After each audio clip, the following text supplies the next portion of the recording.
ya, Ya. yang por, ya contoh dalam kitab Amsal, Yeskiel, Kidung Agung, itu diceritakan, itu disampaikan gitu loh. Tapi perihal tentang hukum, aturan hidup tentang manusia untuk manusia, kenapa nggak disampaikan? Kan aneh kan? Contoh di dalam Yeskiel 23-20, Bible kalian menceritakan tentang zakarnya laki-laki yang sebesar kuda. Apa manfaat ketika kita baca itu coba? Bang Faruk tampilkan Bang Faruk biar bisa baca di sini Bang Faruk. Kalau ada Ya kata. jangan dibaca ya, jangan dibaca nanti aku kena ban ya. Oke. Cuma lihat aja Aku Bang tunjuk Faruk. aja, aku tunjuk Iya. aja, baca dalam hati. Betul. Karena kan di Bible ya, Tuhan kalian bisa berfirman dalam hati. Oke, Jangan Bang. dibaca ya, Iya Bang, coba. nanti kena ban aku. Siap. Ya ada Kak Nora ya. Halo Kak Nora. Nih aku tunjukkan aja. Iya Bang.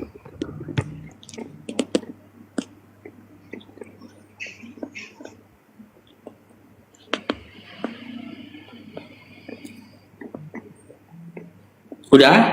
Udah Bang ya. Nah, yang kayak gini dituliskan, disampaikan di Bible. Tapi perihal tentang hukum, seperti yang kutanyakan ini tadi, larangan kalian kah dengan ibu kalian? Nggak ada. Karena tidak ada, seandainya ada umat Kristen yang melakukan itu, dia tuh nggak bisa dikatakan berdosa. Kan nggak bisa dia dikatakan berdosa, karena nggak ada gitu loh. Larangannya nggak ada. Gimana? Ya Bang, lanjut Bang. Nah, karena larangannya tidak ada berarti boleh. Itu pemahaman umumnya. Selayaknya di Indonesia, ya. Karena adanya larangan penggunaan narkoboy, maka nggak boleh pakai narkoboy. Nggak ada larangan di Indonesia untuk gunakan TikTok, maka boleh gunakan TikTok. Meskipun tidak ada pemerintah menyampaikan boleh main TikTok. Nggak perlu pemerintah buat aturan kayak gitu. Dengan tidak ada larangan berarti boleh. Tidak ada larangan untuk makan nasi, berarti boleh makan nasi. Tak perlu menunggu aturan, boleh makan nasi, nggak perlu. Karena tidak ada larangan, maka boleh gitu loh. Yang jadi pertanyaannya, bukankah itu sesuatu yang menjijikkan gitu loh, Dinda Babe? Iya Bang. Ya kalau menurut mungkin aku juga belum baca tuh Bang, izin Bang ya, belum baca keseluruhannya gitu loh Bang. Dari perikopnya apa, judulnya apa namanya itu bahasa kata-kata itu seperti apa gitu Bang. Nah, jadi dengan kata-kata seperti itu yang tertulis di kitab ini kan semacam sejarah kan Bang, sejarah yang dituliskan itu kan Bang ya. Nah, ditulis seperti itu. Ya, jadi itu kitab kalian ya, bukan iya, Bang. Kitab kalian bukan kami ya. Iya Bang, karena kan belum baca semuanya. Saya belum baca utuh gitu loh Bang, belum baca utuh dari perikop dari awalnya sampai akhirnya seperti apa. Atau mungkin bahasa kiasan atau bahasa apa gitu kan Bang ya, terjemahannya seperti itu gitu loh Bang. Nah, pertanyaan saya dari Abang, kenapa bisa timbul Abang keluarkan pertanyaan itu dari ayat itu gitu loh Bang? Iya, karena nggak ada larangannya. Padahal tidak ada hubungan. Hah? Banyak. Gimana?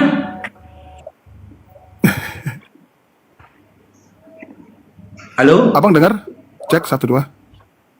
Iya, silakan ulang-ulang. Patah-patah tadi. Cek 1 2 Bang. Ya. Ini udah jelas. Bang, udah izin jelas. Bang ya, izin. Oke, izin Bang, mohon maaf sebelumnya Bang. Jadi gini Bang, saya belum baca utuh yang Abang tunjukkan tadi, kitab Yeskiel. Nah, itu peristiwanya seperti apa, gitu Bang ya?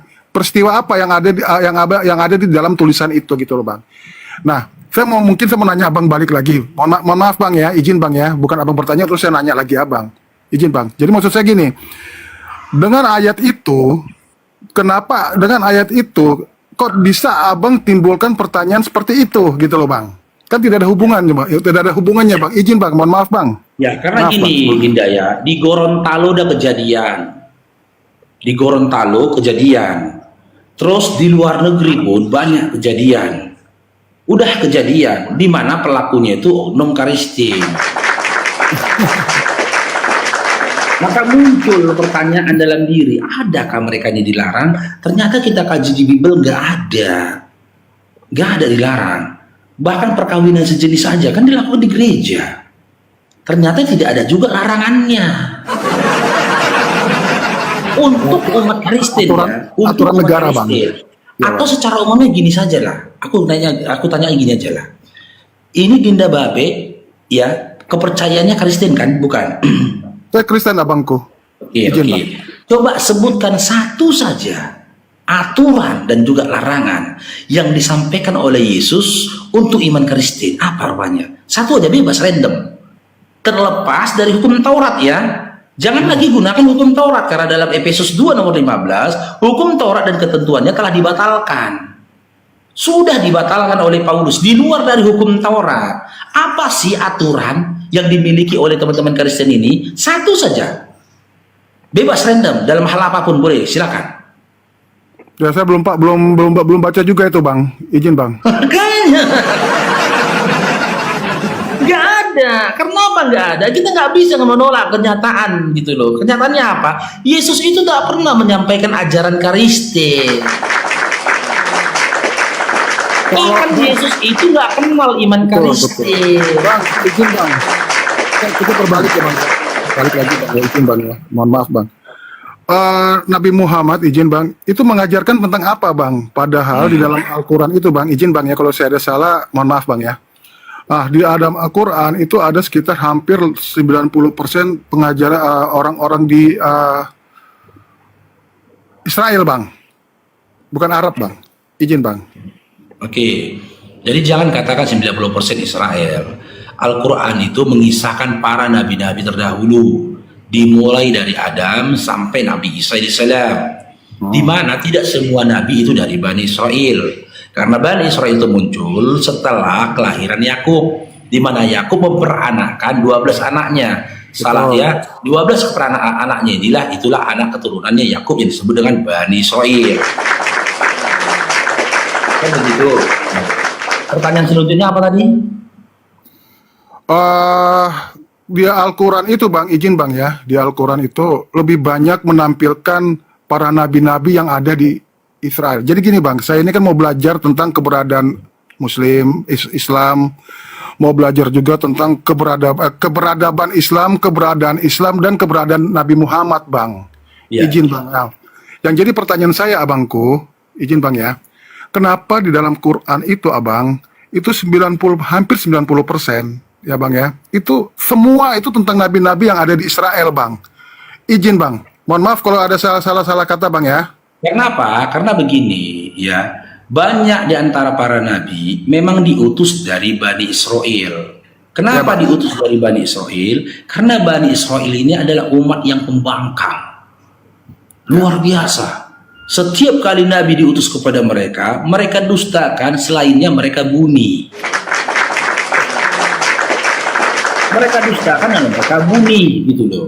Makanya ketika menceritakan tentang para nabi, memang benar kebanyakan dari Bani Israel, karena memang lebih banyak nabi-nabi itu dari Bani Israel, Ya, Bang. gitu loh. Akan tetapi Allah sudah mempermalukan mereka dan mematahkan ya kesombongan mereka dengan mengutus Nabi sebelum Nabi Muhammad SAW.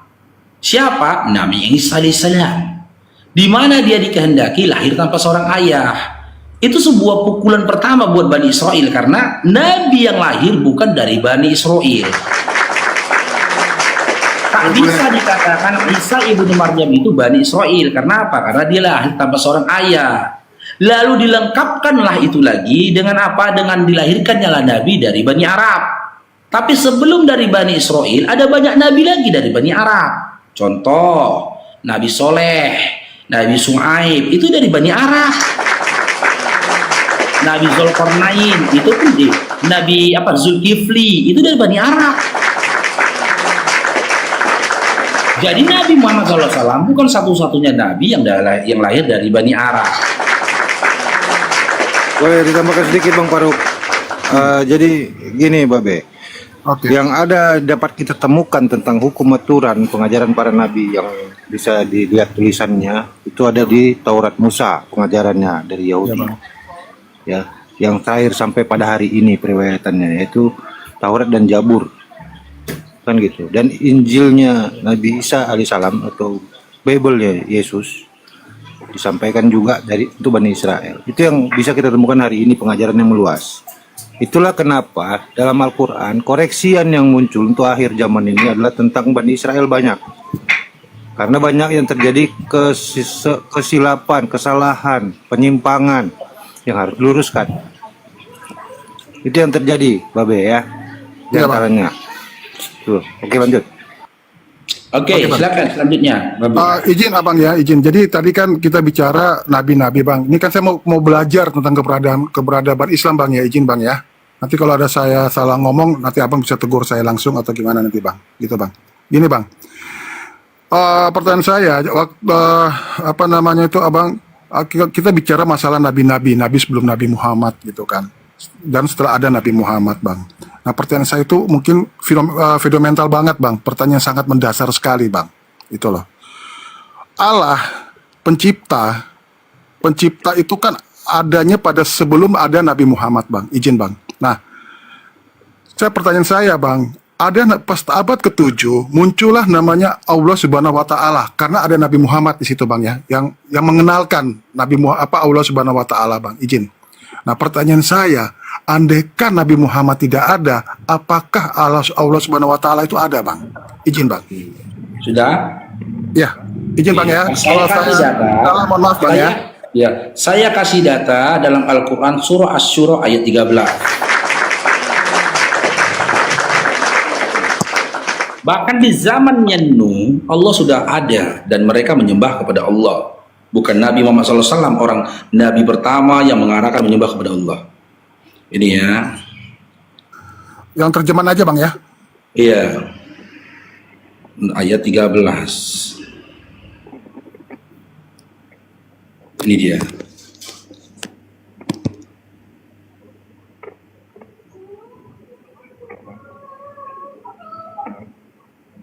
Banyak kali balik kamera nih.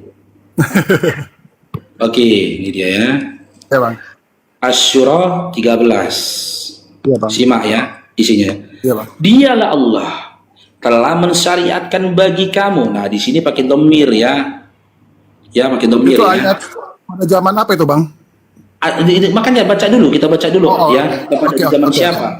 Telah mensyariatkan bagi kamu din yang diwasiatkan. Ini dalam originalnya din ya, agama ini ya. Yang diwasiatkan juga kepada Nuh. Yang telah kami wahyukan kepada Nabi Muhammad SAW dari zaman Nuh ya. Nanti aku komparasi dengan ayat yang lain.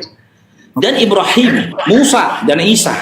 Tegakkanlah din dan janganlah kamu berpecah belah dalamnya. Sangat berat bagi orang-orang musyrik ya, din yang kamu serukan kepada mereka. Allah memilih orang yang dikehendaki kepada dinnya dan memberikan petunjuk dinnya bagi orang yang kembali kepadanya. Dari sini kita sudah mengetahui, dimulai dari Nuh pun sudah mewasiatkan kepada anak turunnya supaya hanya menyembah kepada Allah melalui din atau agama. Ya, lalu kita berpindah komparasi ke surah Al-Baqarah ayat 132. Ini lagi dari Ibrahim ini ya. Ya, Selanjutnya kepada Ibrahim.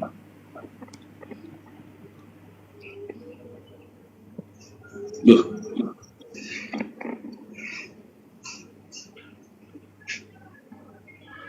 Nih. Nah, Ibrahim mewasiatkan, nah ada wasiat lagi ya. Tadi kan dalam Asy-Syura 13, Nuh kan mewasiatkan kepada anak turunannya kan. Lalu lanjut, Ibrahim melanjutkan wasiat yang diterima dari nenek moyangnya, anak keturunannya Nuh. Iya, Bang. Ibrahim mewasiatkan itu kepada anak-anaknya dan demikian pula Yakub, wahai anak-anakku, sesungguhnya Allah. Dia sudah menyebut Allah telah memilih agama ini untukmu. Janganlah kamu metong kecuali dalam keadaan muslim. Jadi, ya, orang-orang yang menyebut nama Tuhannya Allah itu bukan ada ketika zaman Nabi Muhammad SAW. Karena dalam Al-Quran pun dikatakan, jika kepada orang-orang musyrik itu ditanyakan siapa pencipta langit dan bumi, niscaya mereka akan menjawab Allah. Mereka akan menjauh Allah. Lalu mengapa kamu membuat tandingan-tandingan selain daripada Allah? Karena memang kata Allah ini, ya kata Allah ini diambil, ya sudah ada dari sebelum Nabi Muhammad SAW diutus. Karena apa? Kata Allah ini bahasa Arab, di mana bahasa Ibrani dan juga bahasa Aramaik itu satu rumpun dengan bahasa Arab. Mungkin penulisan yang berbeda, tapi pelafalannya sama. Allah. Jadi jangan dikatakan Nabi Muhammad SAW Nabi pertama yang menyerukan menyembah kepada Allah, gitu loh. Nabi-nabi terdahulu pun berdasarkan Al-Quran ya sudah ya mengajak untuk menyembah kepada Allah. Sementara di Bible, izin ya, di Bible tidak ada nabi-nabi terdahulu dimulai dari Abraham sampai selanjutnya menyerukan menyembah kepada Yesus, nggak ada. Nggak ada menyerukan menyembah kepada Roh Kudus, nggak ada. Nggak ada menyerukan bahwasanya Tuhan akan turun ke dunia nebus dosa manusia, nggak ada. Nggak ada. Kalau Anda belajar sejarah, ini kata Allah ini kata tertua ini. Kata tertua ini, bahkan dalam Mesir kuno pun sudah ada Allah. Kata Allah. Mungkin ya, tapi mungkin penulisannya berbeda. Contoh lah kan, apa di kita WAN gitu loh, Latin. Orang Inggris one, tapi tetap dibaca one. Penulisannya WAN, ya penulisan bahasa Inggris itu one, tapi tetap ketika dilafalkan one. Nah, dan apa yang diserukan oleh nabi-nabi terdahulu dimulai dari Nuh sampai seterusnya sama kan, diwasiatkan hanya menyembah kepada Allah dan jangan kamu mati kecuali dalam keadaan muslim. Muslim itu pribadinya disebut muslim, berserah diri kepada Allah. Dinnya disebut Islam. Ya seperti yang tertulis dalam surah Ali Imran ayat 19. Inna dinna indallahil Islam. Dinnya disebut Islam, gitu loh. Pelakunya disebut Muslim. Nah, sementara nabi-nabi terdahulu nggak apa-apa, di Bible kalian pun datanya nggak apa-apa, boleh di Bible kalian. Atau di data-data di kitab-kitab lain pun datanya boleh. Adakah di mana nabi-nabi terdahulu mengatakan janganlah kamu mati kecuali dalam keadaan Kristen? Janganlah kamu mati kecuali dalam keadaan jadi pengikut Kristus?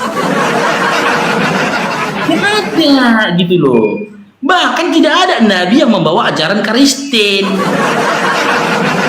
Tidak ada. Siapa nabi yang bawa ajaran Kristen? Oh, Paulus, apostolosnya Yesus, KPR 11 nomor 26. Ya, dialah memang yang mendeklarasikan Kristen. Tapi setiap deklarasi yang disampaikan Paulus itu tidak dapat validasi dari Yesus.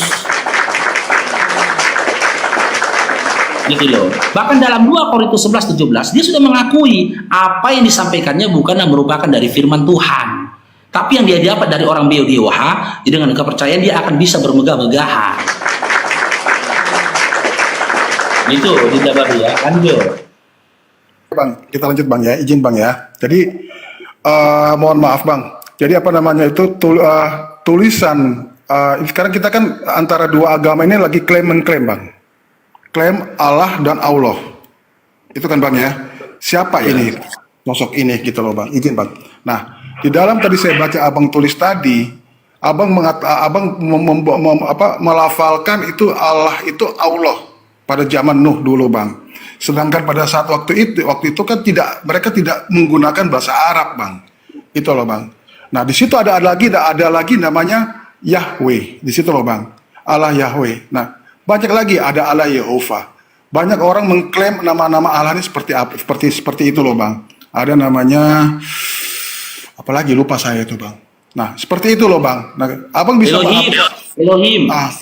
Abang bisa menyebutkan mengklaim tadi kalau tulisan di Al-Qur'an itu adalah Allah dengan menggunakan bahasa Arab. Padahal sosoknya kita nggak tahu nih sosok siapa nih gitu loh Bang. Izin Bang. Mohon pencerahannya Bang. Ya, jadi gini ya, ini coba diperbaiki lagi pemahamannya ya. Tidak ada satu kitab pun dari kitab-kitab Yahudi terdahulu di mana Tuhan memperkenalkan dirinya dengan nama Elohim, Yahweh, dan lain-lainnya.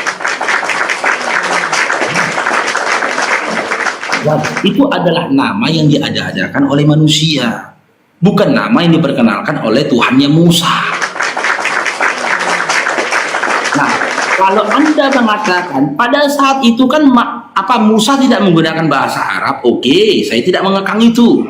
Lalu kita kaji, silakan Anda tunjukkan bukti. Pada masa itu Musa menggunakan bahasa apa? Musa menggunakan bahasa apa? Ya, saya juga kurang tahu juga menggunakan bahasa apa itu. Nah, kalau kisah dalam Al-Quran kami selaras. Ketika Musa menyebut Tuhannya Allah, selaras kenapa? Begini ceritanya Dinda, dalam Quran dikisahkan. Sesaat setelah Musa membunuh ya orang Mesir di tanahnya Fir'aun, dia lari. Dia lari. Kemana dia lari? Ke tanah Madian. Di mana tanah Madian ini ya hidup di situ anak keturunannya Nabi Soleh yang disebut dengan yang bernama Nabi Syuaib. Itu Arab. Nabi Syuaib itulah mertuanya Nabi Musa di tanah Madian. Tanah Madian itu tanah Arab. Di situ dia kabur. Disitulah dia bisa memahami bahasa Arab kuno. Ketika dia pulang dari tanah mertuanya, setelah menepati janjinya kepada mertuanya beberapa tahun ngurusin hewan ternak mertuanya, dia berniat kembali ke tanah Mesir.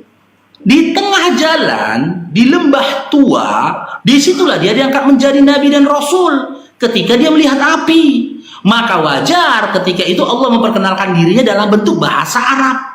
Tapi kembali seperti ku bilang tadi, bisa jadi penulisannya berbeda, tapi lafaznya tetap Allah. Dia nggak asing, tidak asing bagi Musa untuk bahasa Arab. Karena apa? Karena dia lama tinggal di Madian, tinggal dia di rumah mertuanya bersama dengan mertuanya, yaitu Nabi Syuaib. Begitu ada korelasi ceritanya. Nah, bagaimana dengan kalian?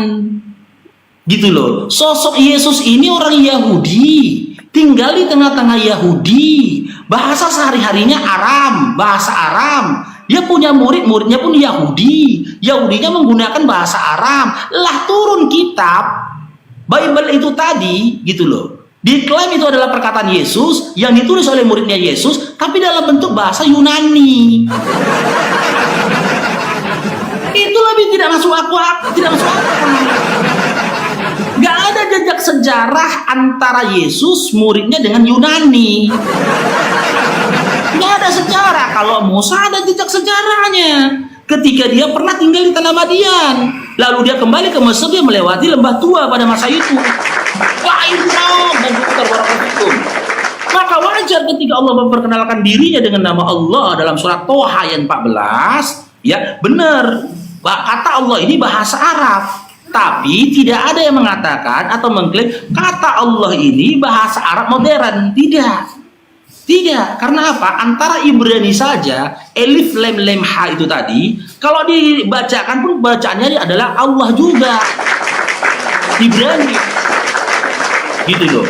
Maka bisa jadi ketika bahasa sehari-hari mungkin Musa menggunakan bahasa lain. Tapi ketika dia menceritakan tentang Taurat, menceritakan tentang Tuhannya, dia gunakan bahasa sebagaimana Tuhannya memperkenalkan bahasa atau nama kepada dia ketika dia mendapat wahyu atau ketika dia melihat api di lembah tua pada saat itu.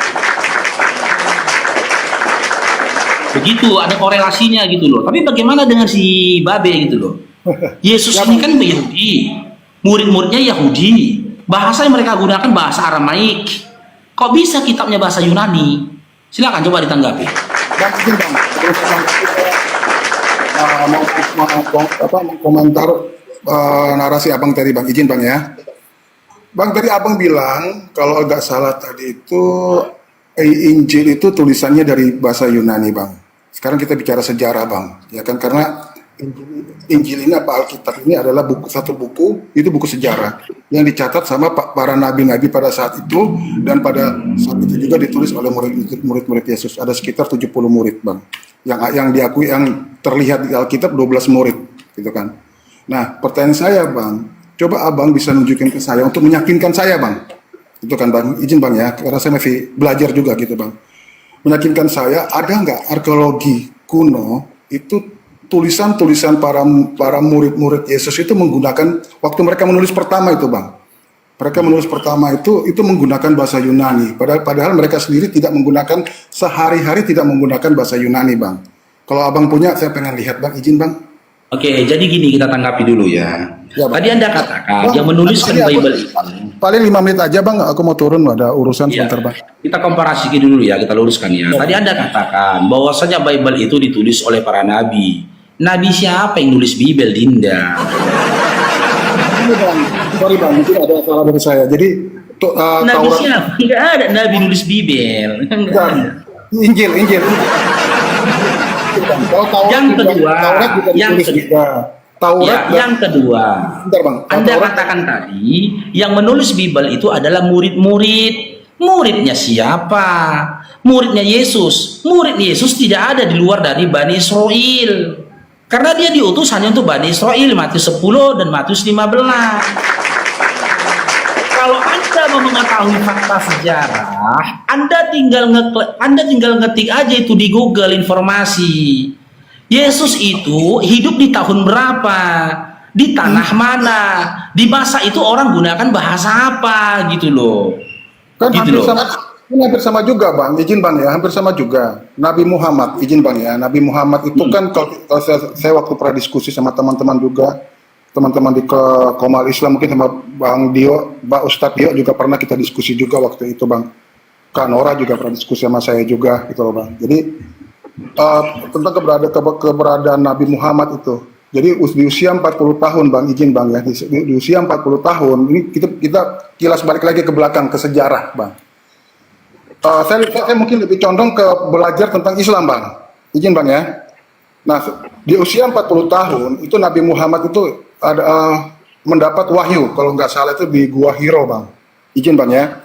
Pertama kali mendapat wahyu itu adalah mendapat 5 ayat, kalau tidak salah waktu saya diskusi waktu itu.